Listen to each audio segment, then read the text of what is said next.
Hello, everybody, and welcome once again to The Sacred Life. As always, I am your host, David Baylor. Welcome you. It's good to have you here once again. And tonight, we're going to start, we're going to continue in our series exploring Orthodox icons, traditional Christian icons, looking at the icons, looking at these sacred images, and what is the symbolism, what is going on. Very often in these icons, there's quite a lot going on. So like it is true to think of icons as serving a teaching function, an instructional function, and they're certainly used that way in the church. Like, well, for example, if we have icons on the walls of the church, inside the nave, um, or like the festal icons that that we venerate, or maybe even that we have in our homes and things like this, like that, there is of course a teaching function. But what we're going to look at in this series and in this video tonight is, in particular, the way in which these icons teach. There's a certain sort of symbolism that they use, and a certain way in which they tell the stories. And so, one thing that you're going to notice, and that's especially true of this icon that we're looking at tonight, which is the Nativity icon.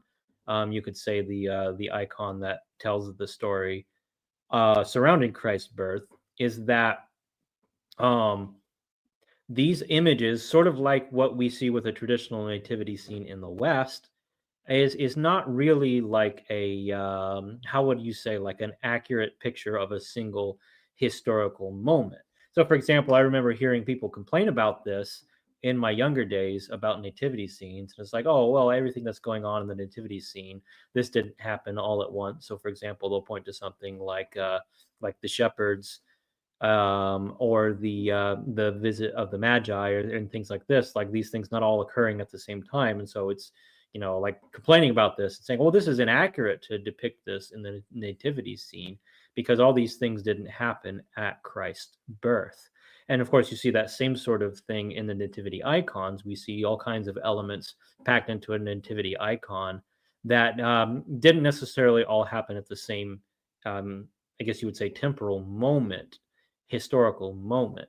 But that's not really the way these icons work. These icons don't attempt to like capture, as if somebody took a picture, a photograph of a historical moment and is telling us what's going on in that moment, or like trying to get like, hey, here's an accurate picture of what it looked like at the birth of Christ. Like that's not what these icons are trying to be. That's not what a nativity scene is trying to be.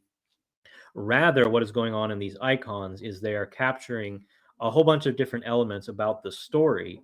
And some of these might be symbolic elements.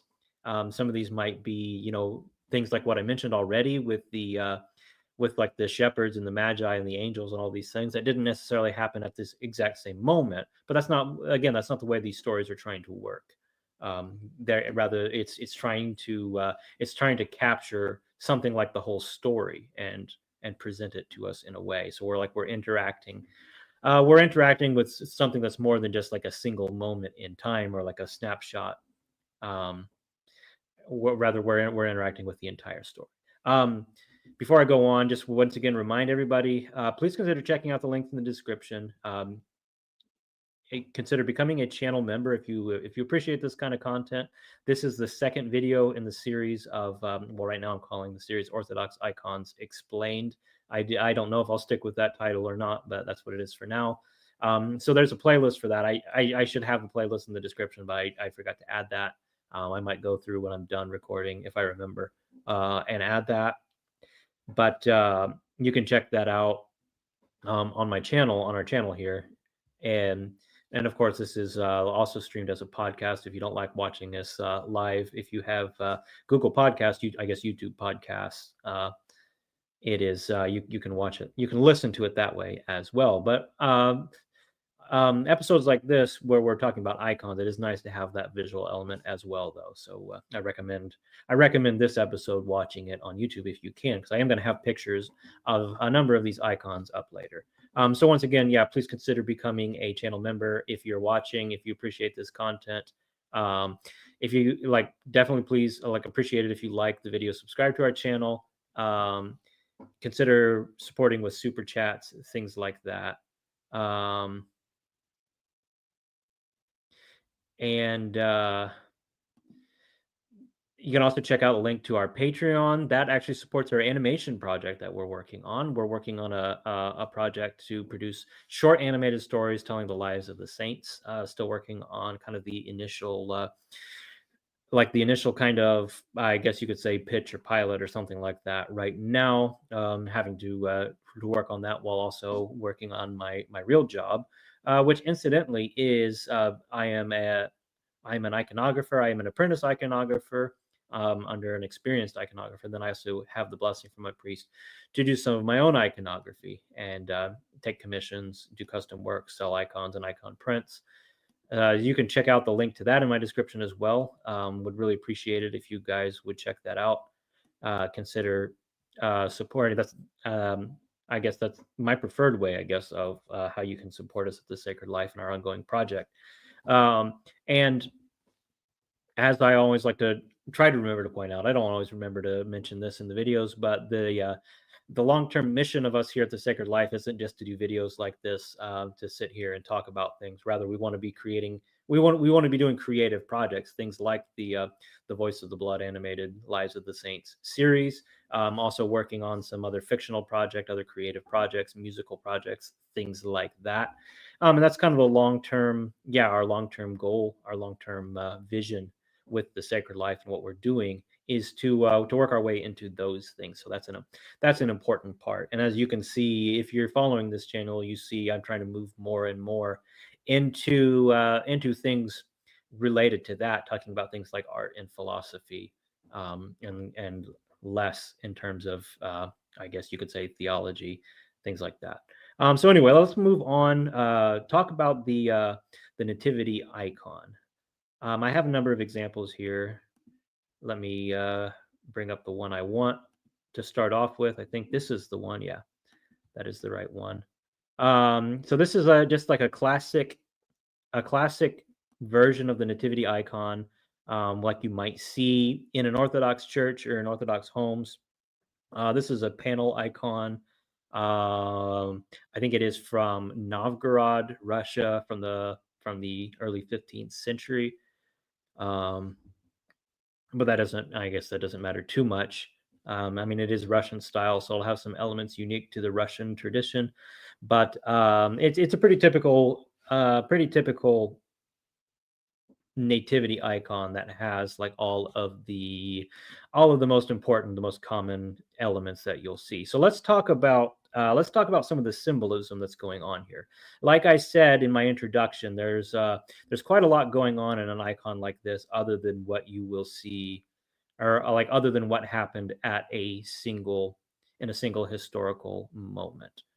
Um, so, for example, you'll see at the center, you'll see the Theotokos, the Virgin Mary reclining, having just given birth to Christ, and you see Christ kind of above, wrapped in, we know how it says in the gospel, wrapped in swaddling clothes, and laid in a manger. Um, those are fairly straightforward. But the first thing that you'll notice, well, I'm not sure what the first thing you'll notice, but maybe the first thing that you'll notice in the Orthodox tradition of the nativity icon is that this is taking place specifically in a cave. Now, people might like want to get caught up on historical discussions about, like what's the source of this tradition, and argue about where was Jesus actually born? Was he born in the manger? Was he born in a barn? Was he born in the cave? And try to like debate over these early historical sources and where those things came from. That's not actually that important. What's important for us and what we're talking about, and the reason we depict the nativity in this way as occurring in a cave, I guess I'm far more interested in the symbolism of that than kind of like squabbling about the historical accuracy of it. So kind of what's signified as a cave, or with Christ being born in a cave specifically, is that so you can think of the cave as somehow like representing the darkness of sin and mortality. The cave also representing something like a tomb. Um, And so like it's pointing to a lot of elements about the ministry of Christ and the work of salvation with Christ, or that Christ is going to accomplish.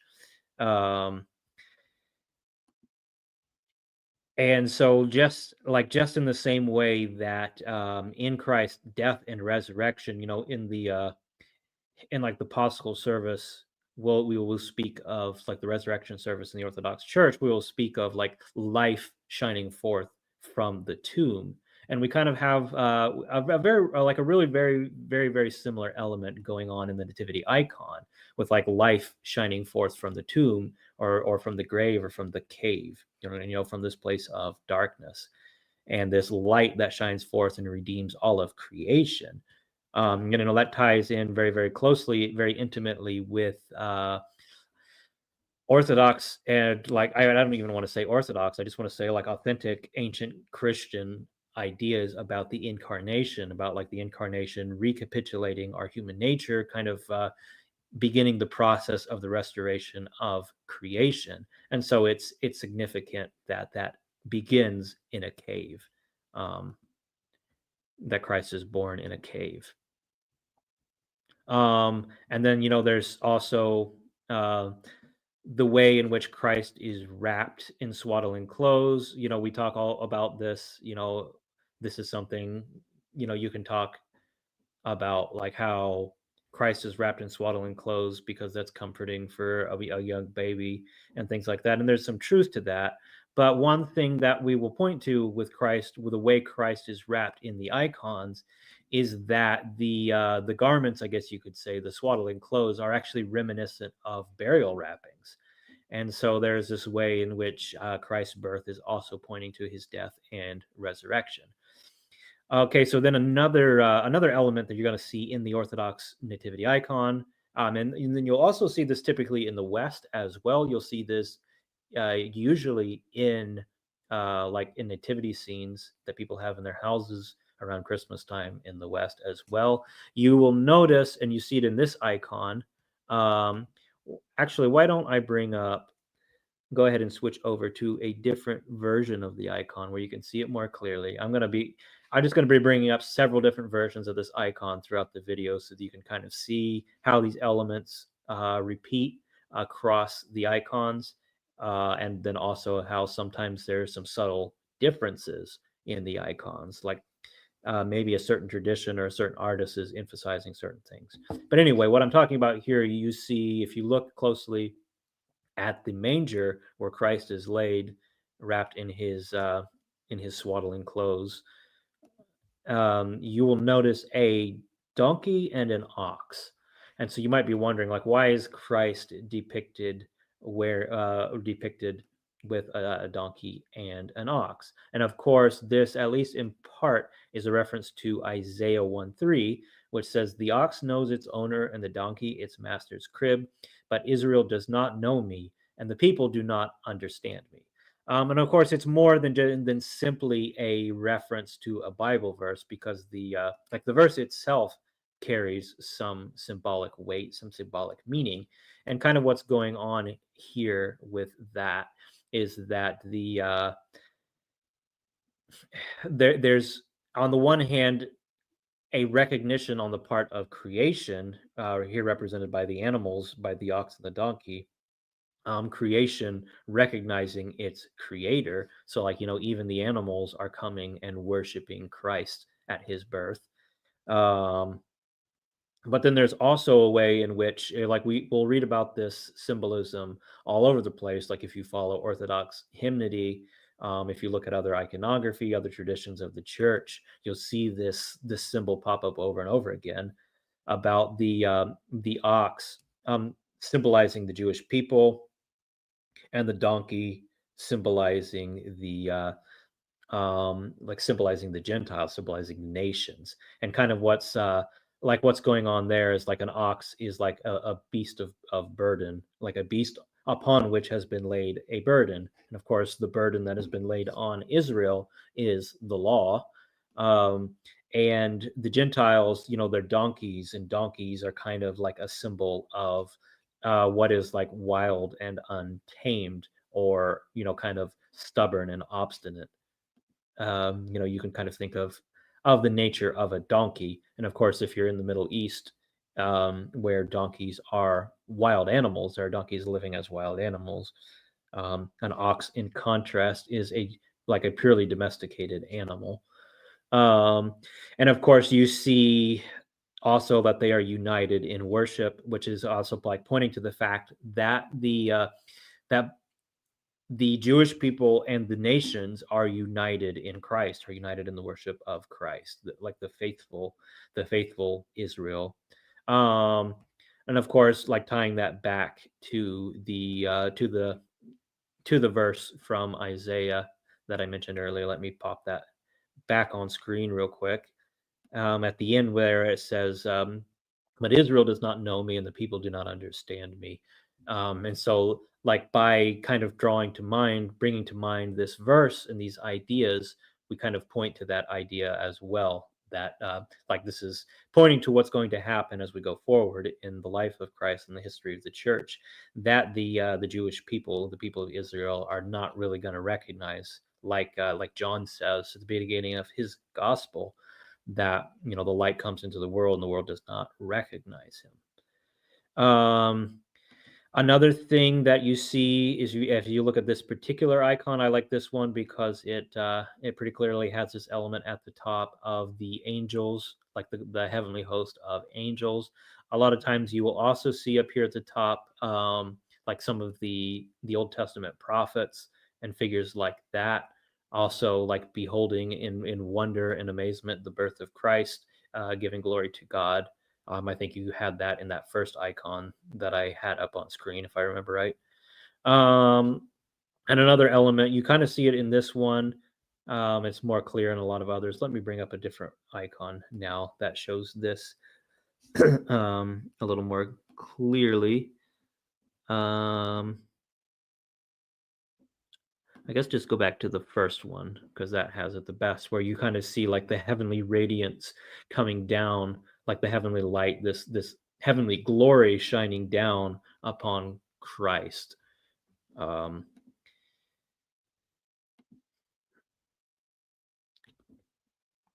other symbolism that you have going on in this icon. Let me go back to the one that I've had on screen here for a while. If you look down in the lower left-hand corner, you'll see there are two women. These are the midwives that are like they're it's like the ritual of purification for a newborn that's described in the law. That's kind of what's being depicted here. But then that's also kind of like pointing forward towards the baptism of Christ, the purification of humanity through Christ's life. Um, you know, like an important element in that in Orthodox theology is this idea of like Christ entering into the waters, entering into these kind of sacraments, and sanctifying them and making them effectual. Um, and so it's like there's this idea that God, the Word, is submitting himself to these things. He's submitting himself to birth. He's submitting himself to these rituals, and that is for our sake that he's doing it.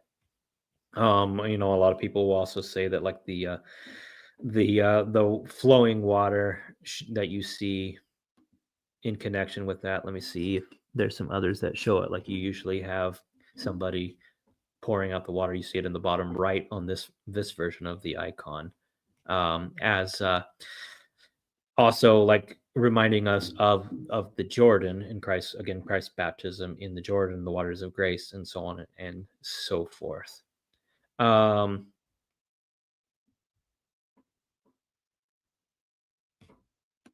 And there are a number of other icons. I want to let's see. Where's the one I wanted to bring up? This one here. This is one that's really nice. That is from Mount Sinai, from St. Catherine's Monastery, I believe.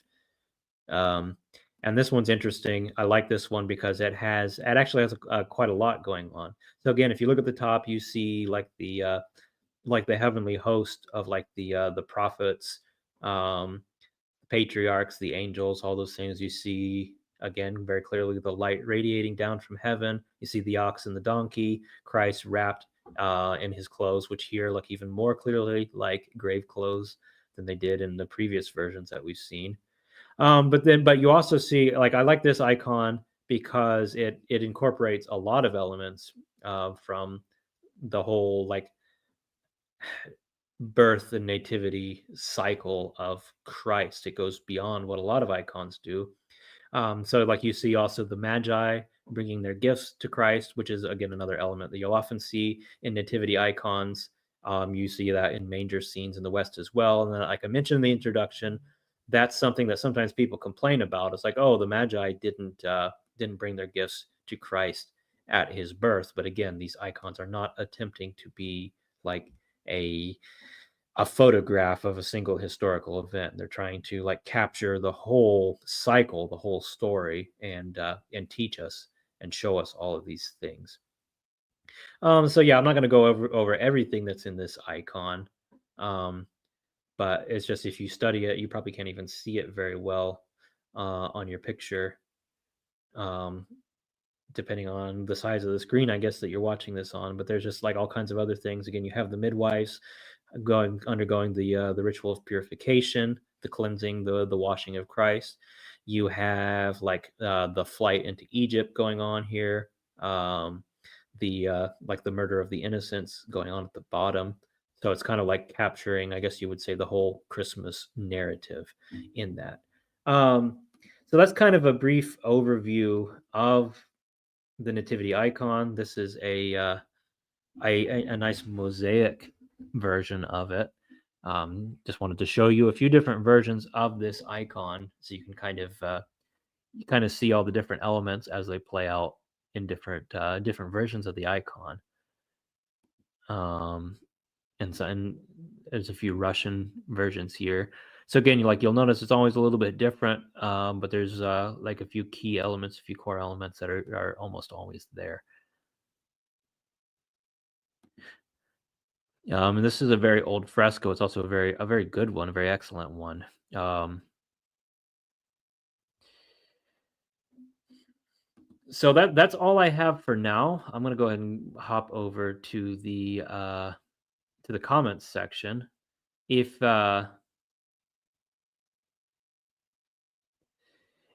if Oh, let me take my picture off the screen so you can see my wonderful face. If anybody has any comments in the chat, I'll give a little bit of time for that, but I don't mind keeping these icon videos short, to the point. So I probably won't be asking. I probably won't be answering any question that don't have anything to do with the topic.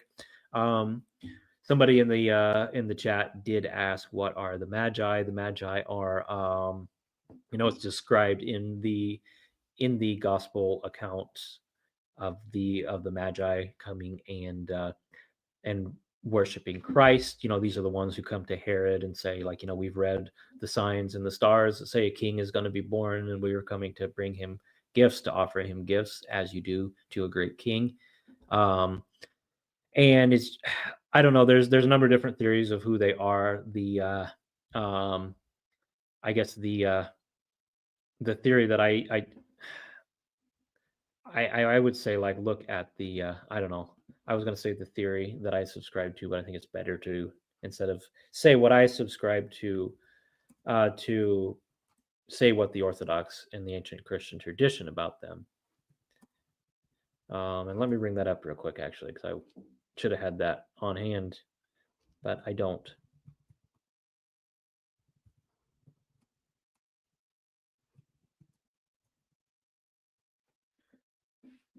That's one thing.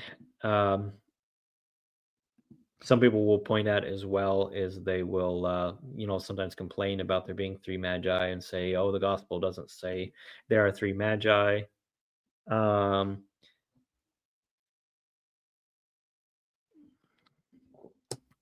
but there are three gifts being uh, being offered.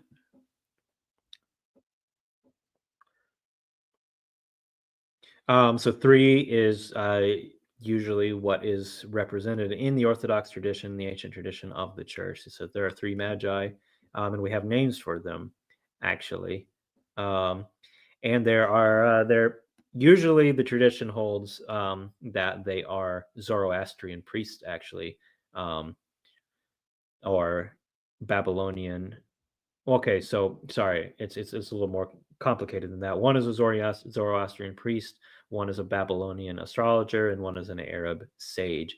And I think if you go to Iran today, you will actually find that there is a church in Iran um, that is built upon the grave of one of the three magi. And their names are traditionally Caspar, Melchior, and Balthazar.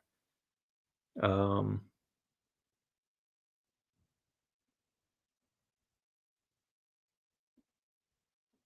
yeah, so that's a quick rundown of who the uh, who the magi are. So I guess if there are any other questions about specifically about the nativity icon, um, I will answer those. But again, like I said, I'm not going to answer questions for these videos, for these icon videos. I'm not going to talk about. We're not going to do a general Q&A about other things. I like these ones to be a little more topical. I'm seeing a lot of chatter going on, but not about the topic. So I guess if that's all, I'll go ahead and sign off. Appreciate all of you joining me here this evening. Again, please consider checking out the links in the subscription to how you can support this channel if you like what we're doing. If you have thoughts, suggestions, etc., um, on what we can do, what you'd like to see us talk about. Um, Go ahead and leave those in the comment section. Sorry, I'm a little bit distracted by the craziness going on in the comment section. But anyway, we are, like I said earlier in this video, I'm trying to do more content about things like this, looking at icons, looking at stories. If you joined me yesterday, I was talking about, or John joined me as well in the live show. We're talking about some medieval stories. We're going to be doing more of that. Of course, talking about icons. I think we'll also at some point start looking at some of the hymnody of the church and so on and so forth. Um, just doing more things like that. And of course, continuing with historical content and those things as well. Um, yeah, that's all I have for tonight. Really appreciate you guys joining in. Hope you guys enjoyed this. Hope you enjoyed this series. If you have a particular icon that you'd like to see me talk about, for the most part, I'm probably going to stay close to the liturgical calendar um, and do things, that are relevant to the time of year that it is, since it is December and we are in the Nativity fast as Orthodox Christians right now. Of course, it's natural to do the Nativity icon.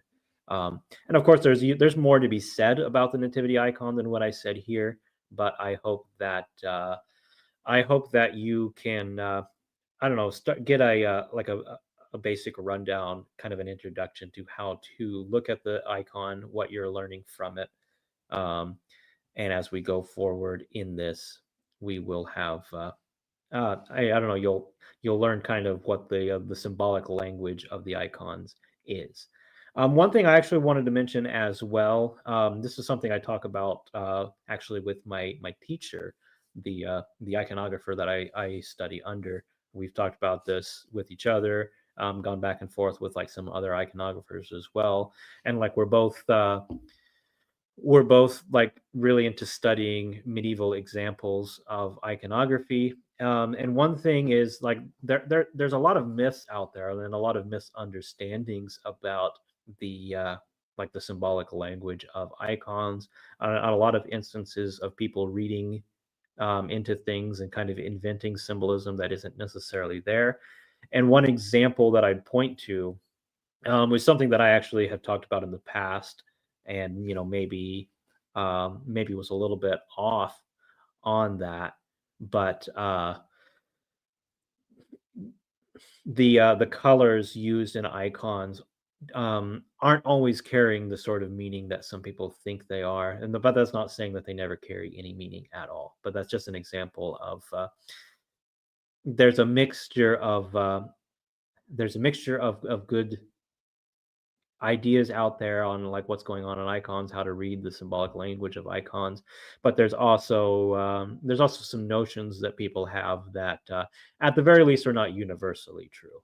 And of course, when we're talking about icons, we're talking about something that spans 2,000 years of Christian history. So of course there's going to be some variation and so on.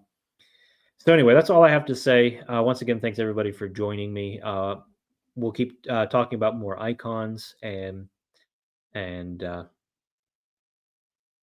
keep producing content. Won't have a show tomorrow. Wednesday is always my day off. I appreciate you guys tuning in. And until next time, wish you once again the peace in Christ.